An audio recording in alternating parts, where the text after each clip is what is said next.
দেখি রান্না। ওয়াও, দারুণ হয়েছে। এই দেখো, এইবারে দিয়ে দেবো একটু কিশমিশ। বসিয়ে দেবো, কিশমিশগুলো দিয়ে দিলাম। এই দেখো, এইবারে চলো, এটা রান্নাটা কমপ্লিট হয়ে গেল। আর একটু মাখা মাখা হলেই এটাকে নামিয়ে দেবো। ব্যাস, ফ্লেমটাকে হাই করে দিয়েছি। পটলগুলো খুব ভালো সিদ্ধ হয়ে গেছে। এরকম পুরো নরম হয়ে গেছে পটলগুলো। এই দেখো, পুরো নরম তুলতুলে হয়ে গেছে।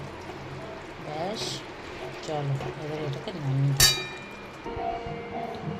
চলো এবারে সার্ভ করে দিই। সত্যি বলছি, রেসিপিটা একবার হলেও ট্রাই করে দেখো। এত সুন্দর হয় না খেতে, যে বলার মতো না, বলে বোঝাতে পারবো না আর কি। এরকম একটা রেসিপি। পটল সত্যি বলছি আমার একদম ভালো লাগে না, কিন্তু আমি এই যে বললাম নিত্য নতুন রেসিপিগুলো বানালে তখন আমার খেতে একটু ইচ্ছে হয়। তো এই দেখো, একদম রেডি।